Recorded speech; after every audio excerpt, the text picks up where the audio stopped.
We were so intent on trying to make the next one that little bit more of a talking point. I guess at the time the market was buoyant, people went with it, it was all a sort of jubilant time and you could afford to take risks. You end up where you're in danger of becoming a little bit of a parody of what you set out to be. It was divided opinion really, a lot of the schemes that were around at that time, but it gave me an insight into Strata and into the level of detail and the level of enthusiasm and invention that Strata had at the time. In many ways, the journey with the customer, the brand, the house types, the customer, it's kind of found a nice rhythm.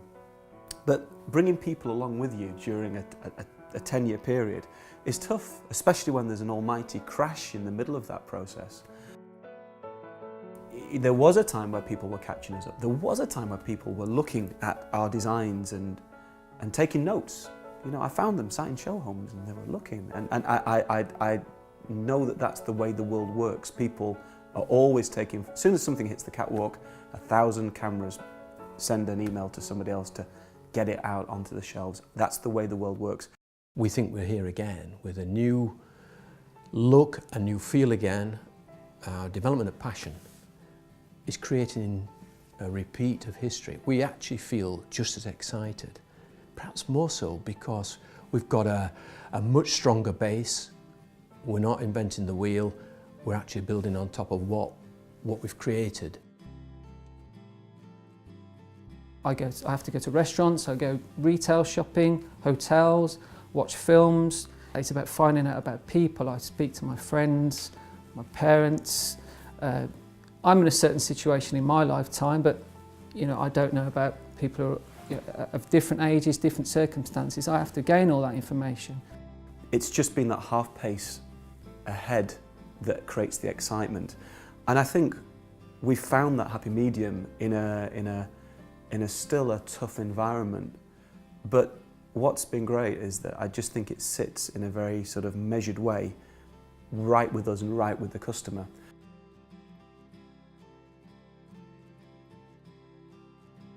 It kind of meant that we had to really commit to interior design in a big way, because that was as much about the brand as anything else. And to be honest with you, I loved that bit. So it's about how people live. That's the most important thing. And we plan the room out. We involve everybody from sales managers to managing directors to sales consultants. It is the window dressing, but that's what makes the heartbeat faster. Andrew can be my greatest inspiration and my worst nightmare. We spent time looking at things from every possible angle. And I remember, you know, Daniel and I were stood on halfway up the stairs, looking through the spindles and saying, the first thing you might see is the foot of the beds. And we looked through the spindles, and I remember the two of us spending time looking. And I think that's probably subliminal to a customer. It's probably not something that they actually stop, but it's important that we stop just in case they do.